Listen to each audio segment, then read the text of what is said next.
itu tidak baik gitu. Itu mencederai sisi apa namanya?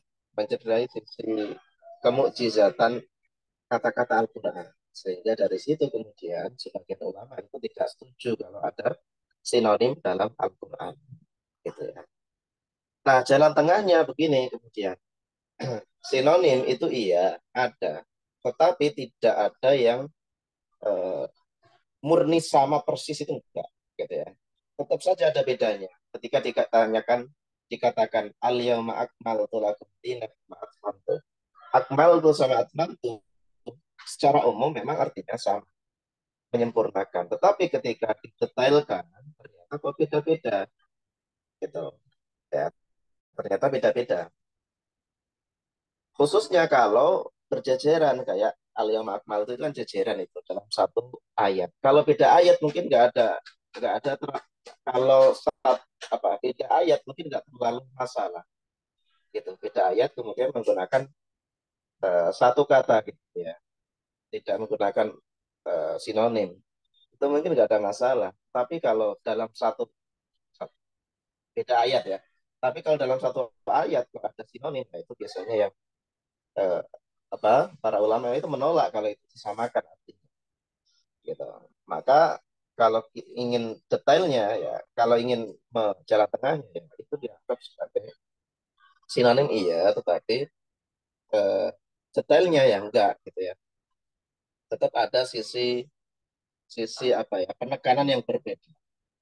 Jadi penekanannya yang berbeda. Kalau saya katakan tadi muka sama wajah, tentu ada sisi penekanan yang berbeda meskipun artinya sama.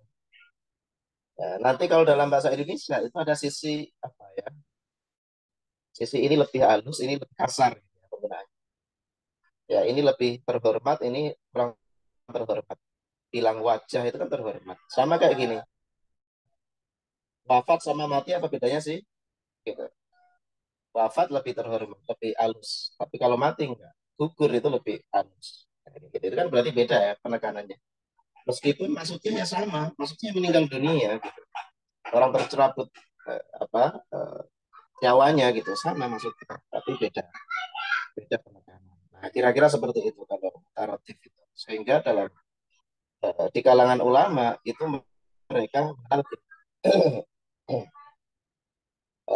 ketika berbarengan itu maknanya berbeda, ketika berbeda maknanya berbarengan. Maksudnya begini, misalnya contoh kata Islam dan iman, amanu dan aslamu. Kalau ada dalam satu ayat, maka iman dan Islam itu artinya beda. Tetapi kalau eh, terpisah, maksudnya dalam satu ayat hanya disebutkan satu, maka keduanya masuk. Nah, contoh, ya ayyuhalladzina amanu, wahai orang-orang yang beriman. Ya, kan definisi awalnya beriman itu adalah iman rukun iman itu loh, iman kepada Allah, malaikat, kitab-kitab Allah dan seterusnya. Atau yang disebut dengan amalan hati, ya kepercayaan hati. Kalau Islam itu maksudnya adalah yang rukun Islam atau amalan ibadah, amalan fisik. Gitu.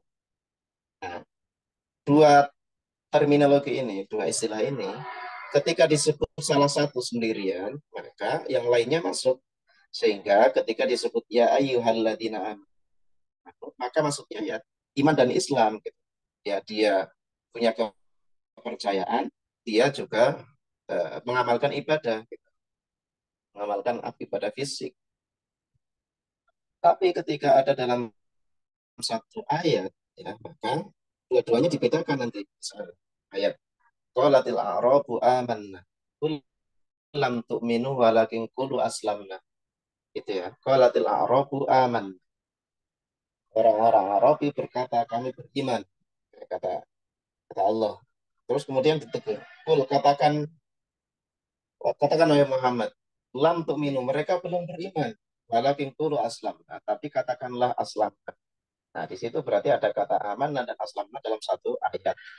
Dalam hal ini para ulama punya kaidah. Nah, kalau gitu di situ artinya ya jangan disamakan gitu. Iman itu aman, nah itu maksudnya adalah amalan hati tadi. Aslamna itu amalan fisik ibadah gitu. Nah, itu terkait taratuf ya. Maka pada intinya kembali lagi jalan tengahnya adalah taratuf itu ada iya, tetapi secara detailnya, secara terjemah mungkin nggak ada bedanya, maknanya sama saja. Tapi secara detailnya itu beda penekanan, itu satu sama lain. Nah, itu terkait taratuf seperti itu. Oke, kemudian mengenai aksan ya atau kosan, sumpah. Tadi sudah disinggung banyak sekali dan ya bagus juga tadi makalahnya atau eh, pemaparan dari makalah tadi.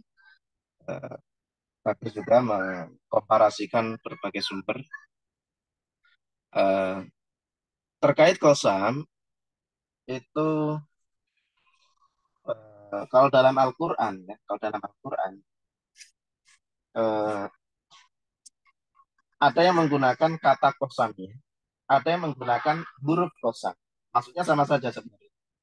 Kalau tadi ditanya kosam sama halaf itu apa? Itu taratuf juga sebutnya. Tapi penekanannya nanti berbeda. Ada yang menyebut itu am dan khos, umum dan khusus. Nah, kemudian secara praktek Allah itu terkadang bersumpah dengan dirinya, ya dengan dirinya. Wallahi, billahi, ya, Allahi. Tapi terkadang juga dengan makhluknya. Bagi Allah ya sah-sah saja yang punya yang ngatain Allah kok yang berkata kok ya sah-sah saja. Seperti dengan eh, waktu ini yang paling banyak ya. Walaili wadduha wal fajri wal asri. Itu waktu semua itu. Gitu, itu paling banyak di Quran. Nah, ketika Allah bersumpah dengan waktu, itu sebenarnya ada dua hal nanti ya yang dapat dipetik. Pertama adalah Allah ingin menekankan sumpahnya itu kepada pencipta waktu tersebut. Siapa ya? Allah sendiri sebenarnya. Ketika mengatakan wal asri, maka hakikatnya ya Allah itu ingin menekankan sumpah pada dirinya sendiri, pada Allah sendiri. Karena Allah sebagai pencipta waktu. Dan yang kedua, ingin menekankan pentingnya waktu tersebut. Ketika bilang wal asri, ya itu menunjukkan bahwa waktu asar itu sangat penting. Gitu. Wal asri. Makanya kemudian diartikan umumnya adalah demi masa. Gitu. Wal fajr itu juga sama. Demi fajar. Gitu. Nah, itu menunjukkan bahwa waktu-waktu yang disumpahi oleh Allah itu adalah waktu-waktu yang penting gitu ya. Maka manusia itu dimaksudkan agar menghargai waktu tersebut gitu. Nah, itu dalam Al-Qur'an ya, praktek dalam Al-Qur'an. Nah, di dalam Al-Qur'an itu juga ada sumpah yang mungkin janggal. La uksimu misalnya. La uksimu itu kalau diartikan secara tekstual, itu kan artinya la itu kan tidak. Uksimu bersumpah, berarti kan saya tidak bersumpah harusnya. Gitu. Tetapi kenapa kalau itu masuk dalam kategori sumpah? Nah, para ulama kemudian berbeda. Ada yang menganggapnya la di situ la ziyadah. Meskipun ada lanya, tetapi ya lanya nggak dianggap. Berarti ya, maksudnya ya uksimu, saya bersumpah. Ada lagi yang menganggap la uksimu itu lanya hubungannya dengan sebelumnya. Karena umumnya la uksimu itu ada kaitannya dengan ayat atau surah sebelumnya. Umumnya. Jadi la itu seolah-olah ingin menegaskan atau penolakan terhadap pernyataan yang ada di sebelumnya, ayat sebelumnya. Gitu. Nah, itu terkait la uksimu. Ya, jadi kalau secara tekstual ya kayaknya malah la uksimu itu artinya tidak bersumpah. Gitu. Oke itu. Nah kemudian eh, terkait kosam juga. Lalu bagaimana kalau misalnya manusia yang bersumpah? Nah di sini ada hukum namanya hukum sumpah ya. Dalam bahasa Arabnya itu yamin ya. Yamin. Nah yamin itu ada konsekuensi. Orang kalau bersumpah itu ada konsekuensinya. Konsekuensinya kalau dia melanggar sumpah ya kafar. Gitu. Nah, sumpah yang seperti apa yang berakibat pada kafarat? Yaitu sumpah yang menggunakan nama Allah. gitu ya, atas nama Allah Mu'azzam tadi ya. Baik wallahi atau misalnya pakai nama-nama Allah yang lain gitu ya. Atau dalam bahasa Indonesia demi Allah gitu. Nah, bagaimana dengan sumpah-sumpah yang lain? Kita kan umum ya, manusia itu. Umum biasanya misalnya demi apa misalnya kalau anak-anak remaja ya, demi cinta kan gitu ya. Nah, itu masuknya kategori sumpah atau enggak itu? Demi cinta. Nah, saya kira umumnya orang yang mengatakan demi cinta itu tidak ada maksudnya untuk bersumpah gitu ya. Tidak ada maksudnya untuk bersumpah. Jadi itu ya hanya untuk menunjukkan keseriusan gitu ya, keseriusan sehingga tidak karena tidak ada niatan untuk bersumpah ya tidak dikategorikan sebagai sumpah gitu. Maka ya tidak ada konsekuensi hukumnya dalam fikih, tidak ada kafarotnya kalau hal-hal semacam itu demi cinta atau demi apa ya, langit dan bumi misalnya. Ya, itu saya kira nggak ada. Nah, kalaupun ada, kalau itu sumpah ya, maka sumpah itu sebenarnya kan nggak boleh kalau selain nama Allah. Kalaupun tidak pakai nama Allah ya berarti itu dianggap sebagai sumpah yang punya konsekuensi hukum gitu. Nah, Nabi pernah nggak sumpah selain nama Allah? Ada sebenarnya kalau di hadis-hadis. Biasanya begini, di abi wa ummi gitu. Demi apa? Bapakku dan ibuku gitu kalau kata Nabi itu. Tapi seperti ini nanti ulama juga berbeda pandangan. Oh, ini khusus Nabi, selain Nabi nggak boleh. Ada lagi yang menganggap oh itu ya menunjukkan boleh kok selain nama Allah gitu. Ya, selain nama Allah boleh. Cuman lagi-lagi sebenarnya pada hakikatnya yang dituju akhir adalah Allah gitu. Yang dituju akhir itu ya Allah. Yang namanya sumpah itu. Gitu itu terkait kosam ya atau sumpah. Nah, dalam Al-Qur'an kosam itu ditujukan untuk penguat ya, untuk mentaukidi. Tujuan untuk menunjukkan penting gitu ya. Ya sama kayak halnya kita ketika bersumpah itu ya menunjukkan hal itu penting ya, menunjukkan hal itu penting, menunjukkan keseriusan. Nah, itu kira-kira mengenai kosam. Ya. Baik, tapi di sini ada yang bertanya, silakan.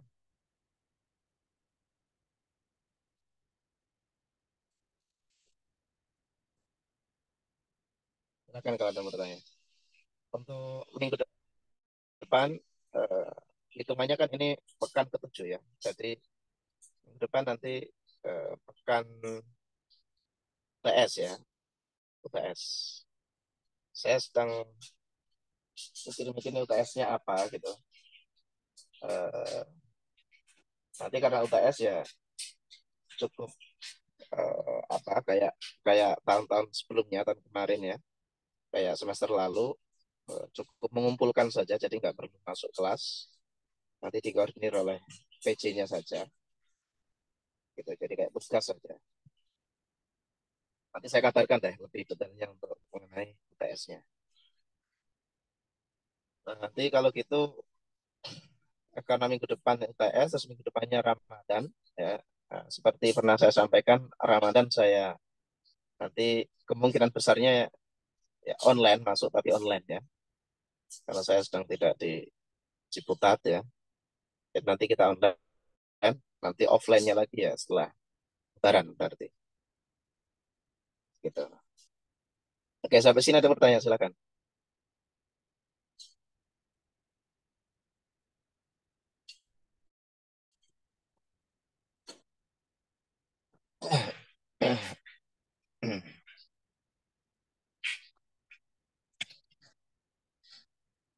Silakan jika ada.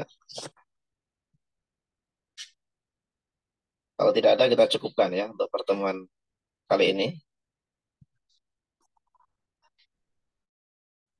Oke, terima kasih semuanya. Kita cukupkan untuk pertemuan kali ini. Sekali lagi mohon maaf ya, tidak bisa hadir di kelas ya.